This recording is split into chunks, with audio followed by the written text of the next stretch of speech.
Hi guys, how are you? Hey, I'm back. I'm going to be a little quieter, although I do believe the sound was a bit glitchy last time anyway. So let's see if this is any better.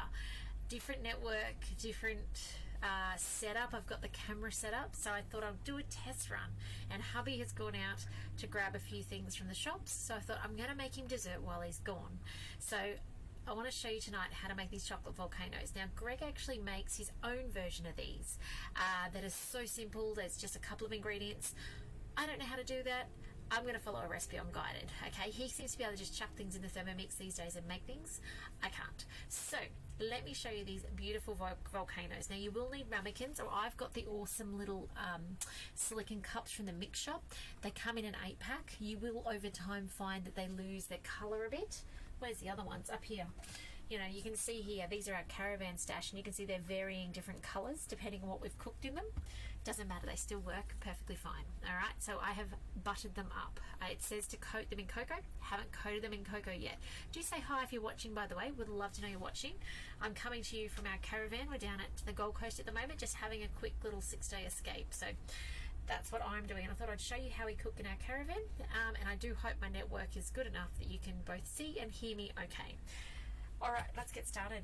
So this is on Cookie Do. It's a beautiful recipe. Well, actually, I've heard that's a beautiful recipe. I've never actually made it. So, oh, by the way, I'm being a little quiet. Kids are asleep. Preheat the oven. I'll come back to that later because it's under me and it makes it really warm. Hey, Carissa, how are you tonight? Grease 8 ramekins. So I'm quartering this recipe. I'm going to make 2. So let me show you how we can kind of change it down to be not as big as what it would otherwise be. I don't need 8. I just want 1 for me and 1 for Greg. So hello, Althea, how are you, darling? It's been a long time since I've seen you. Okay, so it says to put some cocoa powder between the ramekins after you've buttered it and it sticks to it. Set the ramekins aside. Okay, first things first is some dark chocolate. So we normally use 85% dark. Couldn't get that the other day, so I end up with 70% instead, but that's all right. Now I need to quarter this down, so I need 90 grams of chocolate approximately. So I know Greg's recipe only uses 50, but anyway, I don't know the rest of his portions, so I'm just going to go with this one because it'll work. It's a guided recipe. It's got good ratings. Hello, Pamela. How are you? Oh, I'm so glad the connection's better. That is awesome news. All right.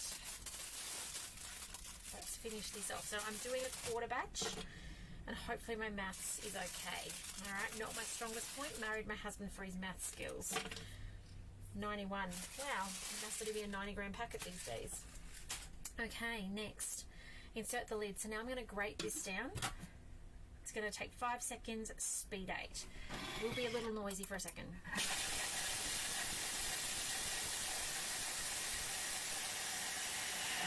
Probably faster than usual because there is less in there, but it doesn't matter. Now it says scrape down the sides. I don't really need to. Oh, I probably could, but I'm not going to. You guys know I don't do that. And now we're going to put some butter in. So we need just under 40 grams of butter. I've got my little maths numbers written down so I don't get my quartering wrong. Got it on a little old docket I found sitting around in the caravan. Alright, 40 grams. That's 24. Because yes, when I'm nervous and put on the spot with my Facebook lives, I tend to get my maths wrong. So I write the numbers down beforehand. Oh, 47. Oh well, I'll just leave it like that. Doesn't matter. Okay, brown sugar. I don't have any brown sugar, but I do have my monk fruit sweetener, which my delivery came on the day before we came away yesterday. So I'm going to use that, and I'm just putting into that. It says 40 grams. You know what? I'm actually going to cut that down because we normally would make this with 85% dark, so it's not sweet. I don't want with 70% it to be too sweet. So I'm just going to put 20 grams in, which is significant. Like it's normally supposed to be 40 if I was quartering this. So I am going, actually, you know what? I'm going to put 11 in. I'm going to go really light on the sugar. Hopefully it doesn't stuff up the recipe altogether. I'll let you know. Hello, Denise from the UK. That is awesome. I'm so pleased you're watching in from the UK. Do you have a Thermomix, Denise, in the UK? And if you do, is it a TM31, a TM5 or a TM6? I'd love to know. I've got a few of you guys from the UK who watch in these days. Pinch of salt. Yeah, I don't know where that is. I'm going to go with that. Right, insert the lid. So now it's going to melt. It's going to melt this down for 4 minutes. Now, it's not going to take us 4 minutes because, of course, I've got less in there. So it's not going to take long at all. Then there's a couple more ingredients. There is some eggs and some flour. And I'm going to use gluten-free flour tonight. and I'll just show you how that works as well. I am going to grab my spatula. And I don't have my Thermomix spatula. I think it's in the car still, I'm not sure. And hubby's got the car, so that's right. I'll use this is the Flexi spatula from our Thermomix mix shop. Okay, they're really good for getting under the blades. They bend beautifully, so you tend to not nick them like you do if you just use a standard spatula. Although I don't use it so much now with the TM6. I did with the TM31 and the TM5s because they were so rigid, those spatulas. But this spatula, the TM6 spatula is so much better. So, all right, I can hear that's melting down beautifully. I'm just going to pause it, and now I'll scrape the sides. Now I've got a spatula. Just something to remember, chocolate and water don't like each other.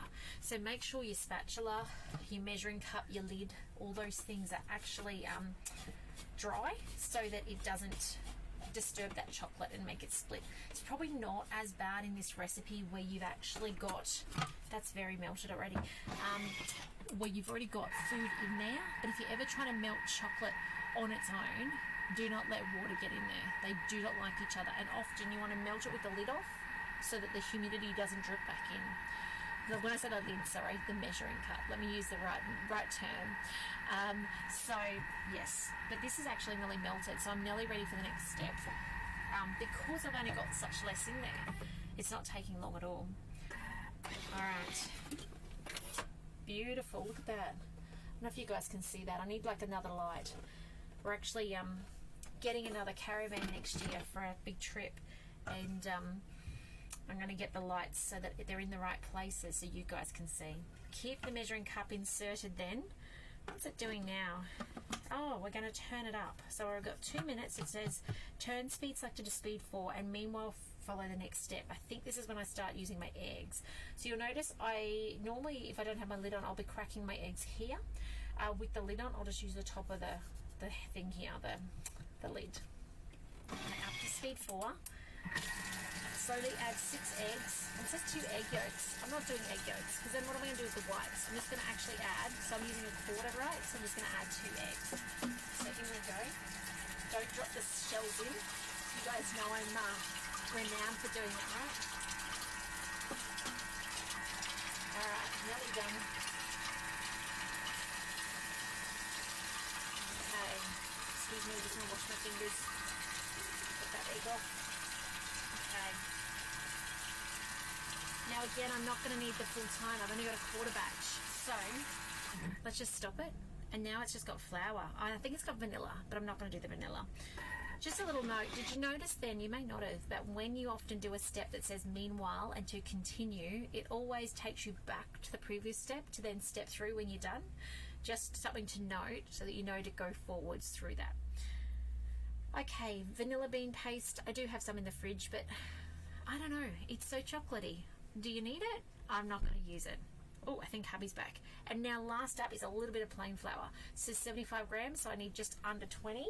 And I've got my gluten-free. So I'll just take my lid off and put that in. And here we go. In it goes. Beautiful scales. And I think it will be just... Oh, all right, I'm going 21. I'm actually going a little heavy on this. Now, the trick to making these super gooey inside is actually the refrigeration step for 10 minutes after this. So when this is done, it's going to mix through for a second. I'm going to show you what to do with it. This is it. This is how quick and simple it is. I was hoping to get this done before hubby got back. Like, have it all done and ready and go, woohoo, I made dessert. Because normally he makes dessert. But I've played with the cameras and everything. So... the connection, did all that sort of stuff. Here he comes. I'm just doing a Facebook Live, so shh.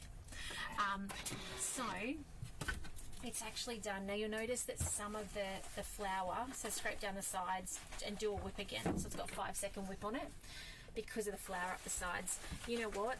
I reckon you can just scrape down the sides and give it a little mix with your spatula. I mean, you can put it on for 5 more seconds, but... it's just that little bit that's floating out the sides. And actually the other thing I did that let me just remind you what I did wrong. Do you guys see all that flour on the top of the blades? Try and drop your flour in so that it actually goes down the sides of your blades. I just dumped mine in the middle. Rookie error. Or bad habits, one or the other. So yeah, it's well worth making sure it drops down the middle into your blades, out of your blades and into your food. So that's actually ready to go. So now what we do, let's have a look at the recipe. Divide the mixture between the ramekins, leaving 5mm space at the top, so 1/2 centimetre space at the top. So, oops, you guys can't see that. Let's come back a bit further. Or better still, let's give you a bit of camera. There you go. So in it goes.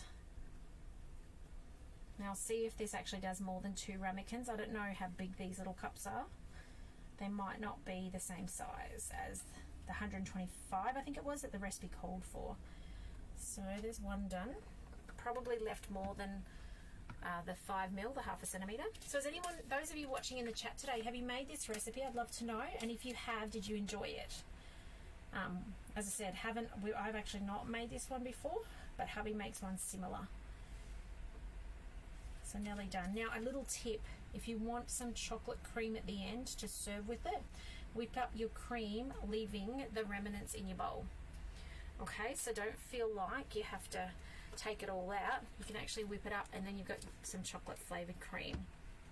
So I think actually mine's going to be perfect size here. I think we'll get it right up to the 5mm mark, which allows it to expand, because remember it's got eggs in it, so it's going to lift. It's going to lift in there, but it will sink once you get it out. Okay, because it doesn't have the baking powder and things like that to hold it up, so it'll actually sink. It'll rise and then it will sink. So, dropping it on the bench. You guys can't see that. That's all right then.